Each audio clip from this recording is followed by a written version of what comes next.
देहरादून में राष्ट्रपति द्रौपदी मुर्मू के दौरे का दूसरा दिन है। अपने दौरे के दूसरे दिन राष्ट्रपति द्रौपदी मुर्मू ने राजभवन पर राजप्रज्ञेश्वर मंदिर में पूजा अर्चना की, जिसके बाद रुद्राभिषेक किया गया। इसी के साथ ही राष्ट्रपति ने राजभवन स्थित नक्षत्र वाटिका का उद्घाटन किया। इस दौरान सीएम पुष्कर सिंह धामी भी राष्ट्रपति के साथ मौजूद रहे।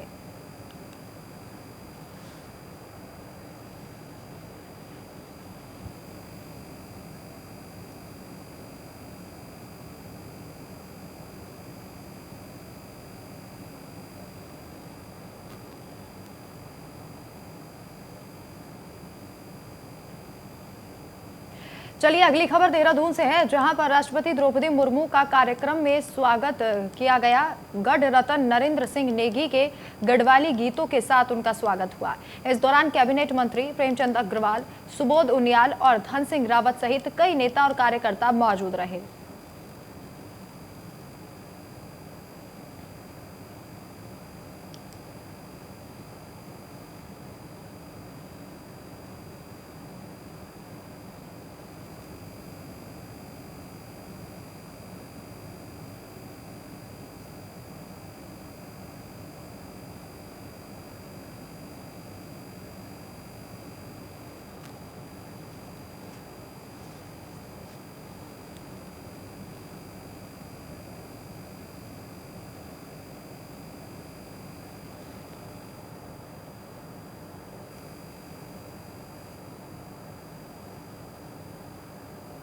तो राष्ट्रपति द्रौपदी मुर्मू के दौरे का आज दूसरा दिन है। देवभूमि उत्तराखंड पहुंची हैं राष्ट्रपति। वहां उन्होंने सबसे पहले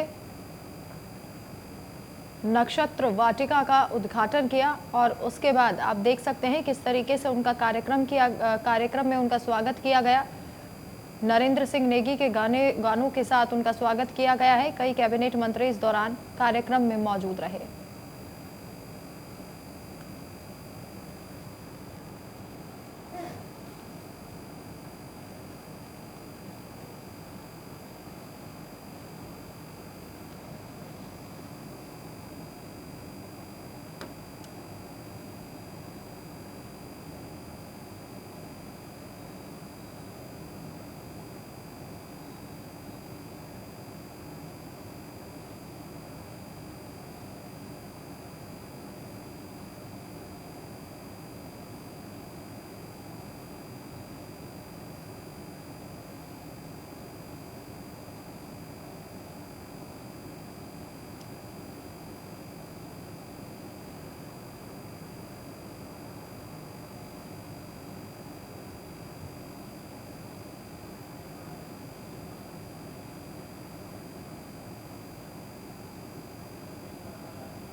जितेंद्र हमारे संवाददाता अधिक जानकारी के लिए हमारे साथ जुड़ गए हैं। जितेंद्र, आज दूसरा दिन था, क्या कुछ कार्यक्रम आज रहे राष्ट्रपति के वहां पर?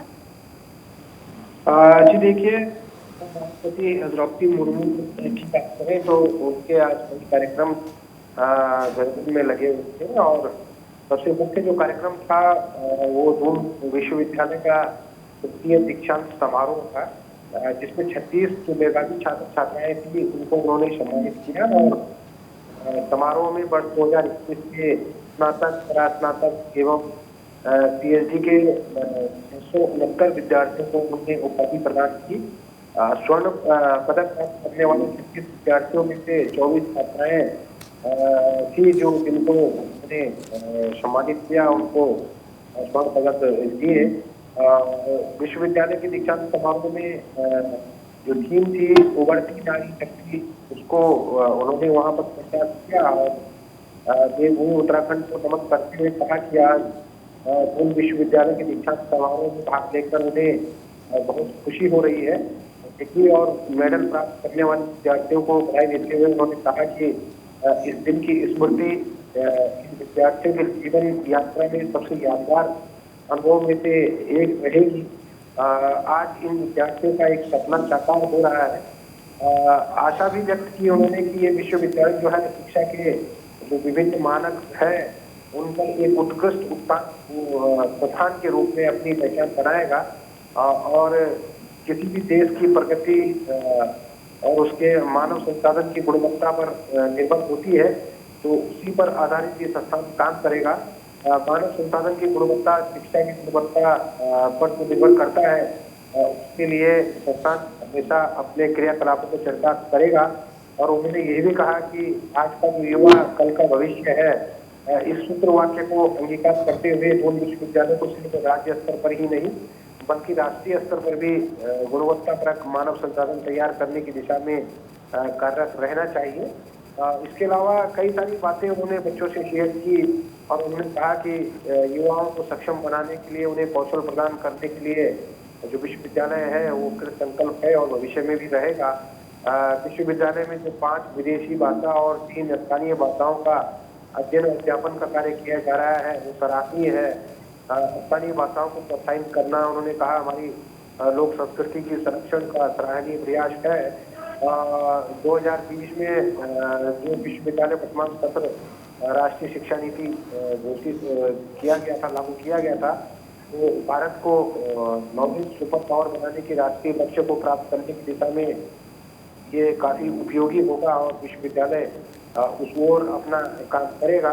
साथ ही कई सारे कार्यक्रम थे कल देर रात से लेकर आज देर शाम तक उनमें उन्होंने प्रतिभाग किया। उत्तराखंड की संस्कृति से रूबरू, उत्तराखंड की सभ्यता से रूबरू हुए, शिक्षा का जो हब देहरादून को माना जाता है वहाँ भी उन्होंने प्रतिभाग किया, वहाँ बच्चों से मुलाकात की और कुल मिलाकर कहे तो उनका जो ये दौरा था उत्तराखंड के लिए एक यादगार दौरा था। उत्तराखंड के युवा पीढ़ी के लिए उन्होंने संदेश दिया, वो भी अपने आप में के जीवन को संवर्धित करने में काफी महत्वाकांक्षी साबित होगा, ऐसा मेरा मानना है। जितेंद्र, कौन कौन उनके साथ इस दौरान मौजूद रहा? जहां से उनका दौरे की शुरुआत हुई उसके बाद जहां समापन हुआ, कौन कौन से मंत्री राष्ट्रपति के साथ मौजूद रहे? देखिए, जाहिर सी बात है कि जब महामहिम का जो प्रोटोकॉल होता है उसके हिसाब से जो प्रोटोकॉल मंत्री होते हैं उनके साथ रहते हैं, विभागीय जो मंत्री होते हैं उनके साथ रहते हैं, राज्यपाल साथ थे, मुख्यमंत्री साथ थे और कुल मिलाकर जब मुख्यमंत्री आवास में कार्यक्रम हुआ था तो वहाँ पर कई ऐसे गणमान्य विधायक और मंत्री भी मौजूद थे उत्तराखंड सरकार के जो मौजूद रहे। लेकिन खासतौर पर जब दून विश्वविद्यालय का कार्यक्रम हुआ तो वहाँ पर राज्यपाल के अलावा मुख्यमंत्री और उसके बाद उच्च शिक्षा मंत्री धनसिंह रावत थे, वो साथ में थे। विश्वविद्यालय के तमाम जो कर्मचारी, अधिकारी और पदाधिकारी लोग थे वो शामिल थे। तो कुल मिलाकर कहे तो जो एक प्रोटोकॉल के तहत होता है वो लोग तो थे ही। जितेंद्र, ये कहा जा रहा था शुरू से ही कि दौरे के दौरान जब सभी को डिग्रियां देंगी तो महिलाओं के नाम एक खास संदेश देंगी और ये हमने सुना भी जितेंद्र, जैसा कि आपने बताया कि महिलाओं के नाम उन्होंने एक खास संदेश भी दिया है। बहुत बहुत शुक्रिया तमाम जानकारी के लिए आपका। और वहीं राष्ट्रपति बनने के बाद द्रौपदी मुर्मू पहली बार उत्तराखंड के दौरे पर आई, जिसके चलते देहरादून में जगह जगह पर हरे रंग के कपड़े नजर आ रहे हैं। देहरादून के महापौर सुनील उनियाल गामा का कहना है कि सुरक्षा की दृष्टि से ये हरे कपड़े हर जगह लगाए गए हैं, लेकिन ये हरे कपड़े गंदगी और खुली नालियों को छुपाने के लिए इस्तेमाल किए गए हैं। जब भी कभी कोई वीआईपी आता है तो सुरक्षा की दृष्टि से भी जो है ये इस तरह के काम किए जाते हैं और देश की राष्ट्रपति महोदय आए हैं तो सुरक्षा की दृष्टि से ये काम किया जाता है। चलिए आगे बढ़ते हैं। देहरादून में कर्मचारियों की पुरानी पेंशन बहाली को लेकर जगह जगह मांग उठ रही है। कई प्रदेशों ने इसको दोबारा लागू करने की सिफारिशें भी कर दी हैं। और अब उत्तराखंड में भी इसे लेकर मांग उठने लगी है। प्रमुख विपक्षी दल कांग्रेस का मानना है कि ये उनका मुद्दा पहले से ही था। इसी मुद्दे को लेकर उन्हें हिमाचल में जीत मिली थी। हिमाचल में अपनी मैनिफेस्टो में पहले नंबर पर कांग्रेस ने ये मुद्दा रखा था, जिसको समय समय पर विधानसभा सदन के माध्यम से कांग्रेस ही उठाते रहे थे। करण माहरा ने यह स्पष्ट कर दिया है कि उत्तराखंड में भी जब उनकी सरकार बनेगी तो कर्मचारियों की पुरानी पेंशन बहाली की मांग को स्वीकार करते हुए उसे अप्लाई करेंगे।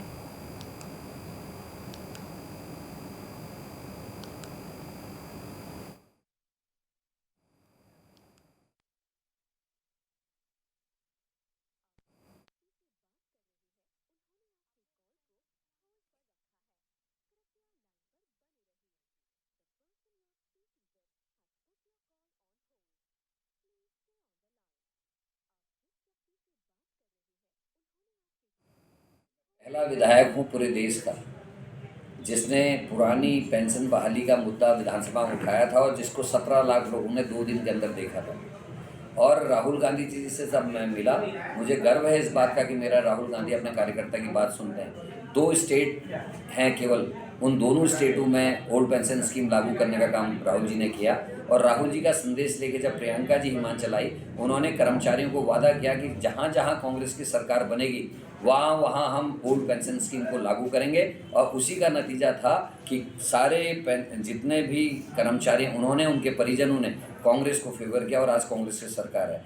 करण मेहरा जिस दिन तक जीवित है, कांग्रेस पार्टी जिस दिन तक ताकत में है, जिस दिन उत्तराखंड में कांग्रेस की सरकार बनेगी, उत्तराखंड में भी 100% ओल्ड पेंशन स्कीम को हम लागू करेंगे। और शायद इन भय से बीजेपी भी लागू कर दे, क्योंकि डबल इंजन की सरकार जहाँ जहाँ है वहाँ ओल्ड पेंशन स्कीम लागू नहीं हुई। चतुर्श्रेणी कर्मचारियों की नौकरियाँ बीजेपी ने बंद की, ओल्ड पेंशन स्कीम बीजेपी ने बंद की।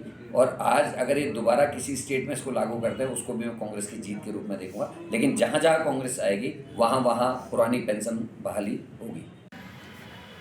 इटवाल हमारे संवाददाता अधिक जानकारी के लिए हमारे साथ जुड़ गए हैं। जितेंद्र, हिमाचल प्रदेश में कांग्रेस ने जिस मुद्दे से पूरा चुनाव जीता है, क्या लगता है उत्तराखंड में भी अब उसी मुद्दे को कांग्रेस भुनाने में जुट गई है? देखिए, जाहिर सी बात है हिमाचल का जो मैनिफेस्टो था उसकी पहली लाइन में था कि वो जो पुरानी पेंशन है उसकी बहाली के लिए वो काम करेंगे। और 1-2 स्टेटों में उन्होंने ये अपना करके भी दिखाया है और कहीं वो प्रगति के पथ पर भी है।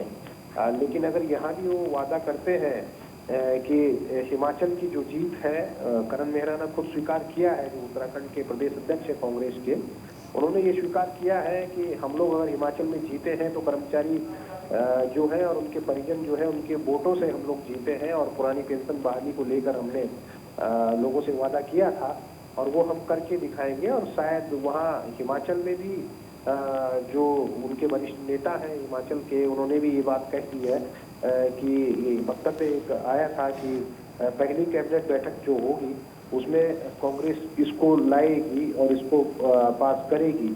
तो उत्तराखंड में भी करण मेहरा ने कहा है कि मैं देश का पहला विधायक ऐसा हूँ जिन्होंने इस आवाज को सबसे पहले उठाया था और मैं जब तक जीवित रहूंगा तब तक मैं इस मुद्दे को उठाता रहूंगा, चाहे सदन के माध्यम से हो चाहे सदन के बाहर हो। तो कुल मिलाकर ये माना जा सकता है कि ये काफी अहम मुद्दा है कांग्रेस के लिए, जो कांग्रेस को अपनी खोई हुई जमीन को वापस तराशने में काम आ सकती है। तो कांग्रेस इस मुद्दे को भूलेगी नहीं, इसको बुलाने की कोशिश करेगी। और कर्मचारी हित की बात है, रिटायर्ड पेंशनर्स जो भी है उनकी तादाद हर राज्य में काफी है। तो पेंशनर्स की अगर बात होगी और कांग्रेस इस मुद्दे को हाथ से जाने नहीं देगी। तो उत्तराखंड में भी उन्होंने वादा किया है कि जब भी उत्तराखंड में बने ही यदि काफी देरी उत्तराखंड में कांग्रेस की सरकार के लिए है, लेकिन उन्होंने अभी से वादा किया है कि कांग्रेस की सरकार आएगी तो उसको लागू करेंगे। तो अच्छी बात है, अगर किसी कर्मचारी या रिटायर्ड कर्मचारी के हित की बात होती है, उसको सरकारें सोचती है, तो ये सुखद परिणाम उसके होते हैं। जी, बहुत बहुत शुक्रिया जितेंद्र तमाम जानकारी के लिए आपका। और वहीं कांग्रेस की पूर्व राष्ट्रीय अध्यक्ष सोनिया गांधी का जन्मदिन है, जिसके चलते कांग्रेस कार्यकर्ता ने सोनिया गांधी का जन्मदिन बड़े ही धूमधाम से मनाया। इसी फेहरिस्त में कांग्रेस प्रदेश अध्यक्ष करण माहरा ने हरिद्वार में हर की पैड़ी पर पूजा अर्चना की। इस दौरान हरिद्वार में कांग्रेस कार्यकर्ताओं के साथ करण माहरा ने मां गंगा की पूजा अर्चना की, जिसके बाद गरीबों को प्रसाद और सामग्री भी दी गई। इसी के साथ सोनिया गांधी की लंबी दीर्घायु की कामना करते हुए सोनिया गांधी का जन्मदिन मनाया गया। सोनिया जी ने लंबे समय तक सेवाएं दी हैं और एक शहीद की बहू और शहीद की पत्नी सोनिया गांधी हैं और जिन्होंने बहुत बड़ा त्याग किया है जो जनता के सामने आना चाहिए। जिस समय राजीव गांधी जी की मृत्यु हुई 400 से ज़्यादा सांसद कांग्रेस के जीते थे। अगर वो चाहती तो वो प्रधानमंत्री देश की बन सकती थी, लेकिन उस महिला ने प्रधानमंत्री की कुर्सी नहीं ली, ठुकराई। तो एक त्याग के रूप में ही हम उसको देखते हैं और ऐसा जीवट होना, ऐसा त्याग करना सबके बस का नहीं है। लोग प्रधान बनने के लिए एक दूसरे के से लड़ाई लड़ लेते हैं, लेकिन वो प्रधानमंत्री की कुर्सी तब छोड़ी जब 400 से ज़्यादा सांसद थे। आज बीजेपी अभी तक भी उस लेवल तक नहीं पहुंची है। तो ऐसी महिला का जिसका लगातार एक संगठन और एक पार्टी विरोध और अपमान करती रही, कभी जर्सी गाय कह के, कभी कुछ कह के, और आज उनका स्वास्थ्य भी ठीक नहीं है। तो उनके दीर्घ जीवन के लिए, लंबी आयु के लिए और उनके अंदर जो सत्य है उसकी और ज़्यादा प्रबलता हो, उसके लिए हमने माँ गंगा से आज प्रार्थना की। और वहीं हरिद्वार के राजाजी टाइगर रिजर्व में क्रिसमस और नववर्ष के मद्देनजर रेड अलर्ट जारी कर दिया गया है।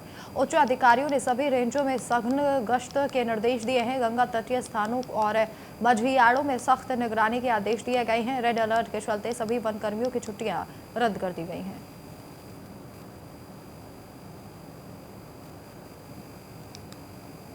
जैसे कि नए साल के टाइम पे क्या होता है कि आपराधिक जो घटनाएं बढ़ने का भी संभावना रहती है, तो निदेशक महोदय के आदेशानुसार पूरे राज्य पार्क में रेड अलर्ट कर दिया गया है।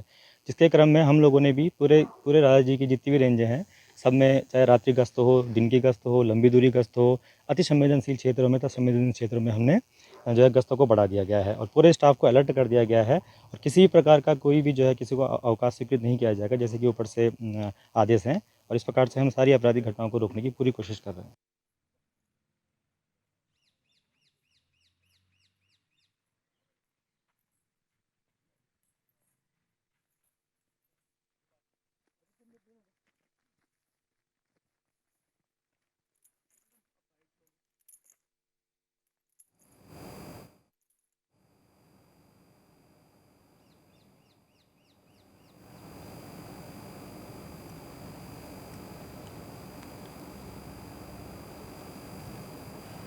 और वहीं रुड़की में गर्भवती महिला की इलाज के दौरान मौत हो गई थी, जिसके बाद अस्पताल स्टाफ अस्पताल छोड़कर फरार हो गया, जिसके बाद परिवार ने अस्पताल में हंगामा किया। वहीं सूचना पर पहुंची पुलिस ने शव को पोस्टमार्टम के लिए भेजकर जांच की बात कही, लेकिन परिवार ने पुलिस पर अभी तक कोई भी कार्रवाई न करने का आरोप लगाया है।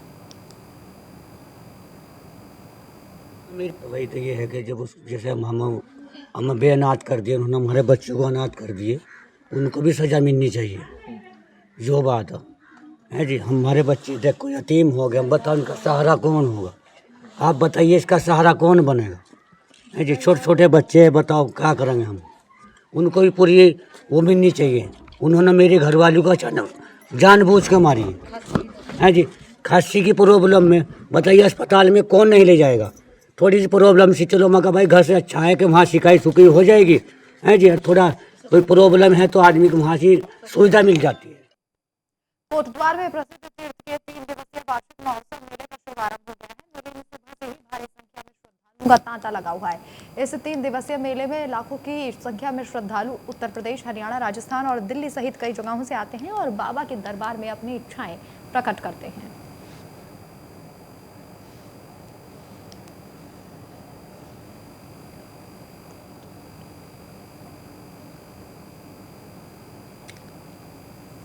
देखिए, उसमें कहा गया कि एक पिंडी जो है साक्षात गुरु गोरक्षनाथ जी हैं, जिन्हें सिद्ध कहा गया है और सिद्ध बाबा के नाम से कहा गया है। और दूसरी जो पिंडी है वो स्वयं बजरंगबली जी के रूप में उनको पूजा जाता है, इसलिए ही इस स्थान का महत्व है कि ये सिद्ध बलि स्थान कहा गया। सबसे पहले तो जय सिद्ध बाबा।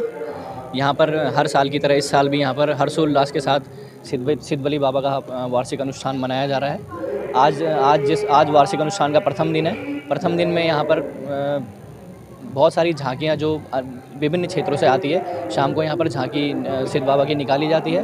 द्वितीय दिन जो गढ़वाली भजन संध्या होता है वह कल होगा और तृतीय दिन जो होता है बाबा के जागर होते हैं, जिसमें बहुत सारी जगहों से श्रद्धालु यहाँ पर आते हैं और तीनों दिन यहाँ पर बाबा का प्रसाद जो है कि भंडारे के रूप में दिया जाता है।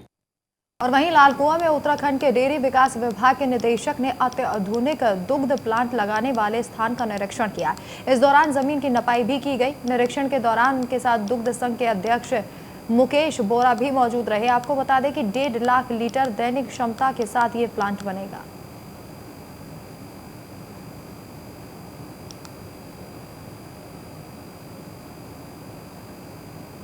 तो ये स्पेशल प्लांट असिस्टेंट भारत सरकार के तहत नैनीताल दुग्ध संघ के लिए लालकुआं में नई डेयरी प्लांट हमारी स्वीकृत हुई है।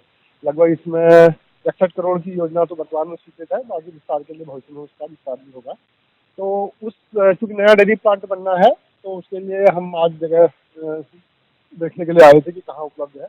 तो उसका निरीक्षण किया गया प्लांट के अंदर, फैक्ट्री के अंदर में। तो ये जहाँ पे हम खड़े हैं लगभग हमारे पास पर्याप्त जमीन यहाँ उपलब्ध है, क्योंकि हमको नया डेयरी प्लांट बनाने के लिए आवश्यकता है, उससे अधिक हमारे पास पर्याप्त है।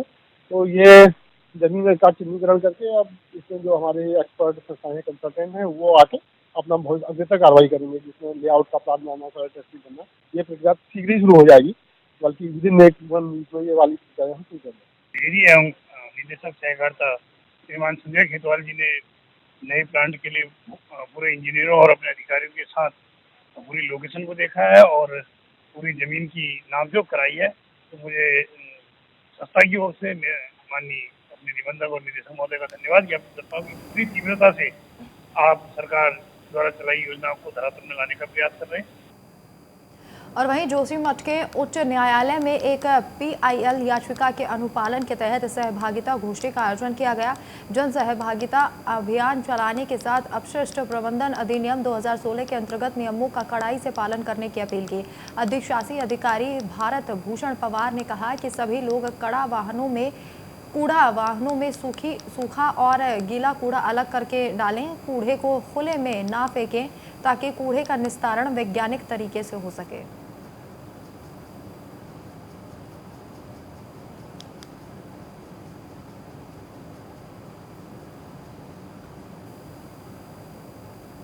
और वहीं उधम सिंह नगर में नशे का कारोबार को रोकने के लिए प्रशासन लगातार अभियान चला रहा है। अभियान के तहत पुलिस ने एक तस्कर को गिरफ्तार किया है, जिसके कब्जे से 10 किलो गांजा बरामद किया गया है। पुलिस ने जानकारी देते हुए बताया कि आरोपी सल्ट क्षेत्र से गांजा लाकर बेचने का काम करता है। फिलहाल आरोपी को न्यायालय के सामने पेश कर आगे की कार्रवाई की जा रही है।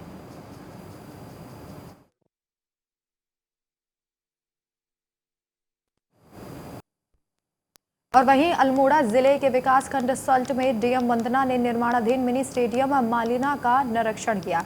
इस दौरान जिलाधिकारी ने स्टेडियम निर्माण समय सीमा के अनुरूप न होने पर कार्यदायी संस्था CNDS के प्रति नाराजगी जताई है। निरीक्षण के दौरान उन्होंने राजकीय इंटर कॉलेज और माध्यमिक विद्यालय मनीला का निरीक्षण किया है। निरीक्षण के दौरान उन्होंने अधिकारियों को निर्देश दिया है कि स्कूल में बच्चों को अच्छी व्यवस्था दी जाए। उन्होंने स्वास्थ्य केंद्र का भी निरीक्षण किया। निरीक्षण के दौरान उनको स्वास्थ्य केंद्र में कमियां दिखी तो वो अधिकारियों की लापरवाही पर काफी नाराज भी हुई। अधिकारियों को निर्देश दिया कि जल्द से जल्द व्यवस्था को ठीक और सुचारू किया जाए।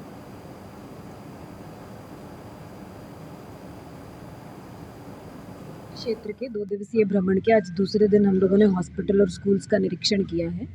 हॉस्पिटल में कुछ इश्यूज़ है, जैसे सफाई व्यवस्था का है, डॉक्टर्स का टाइम पे नहीं बैठने का है, OPD बहुत कम है इनकी CHC के मानकों के हिसाब से।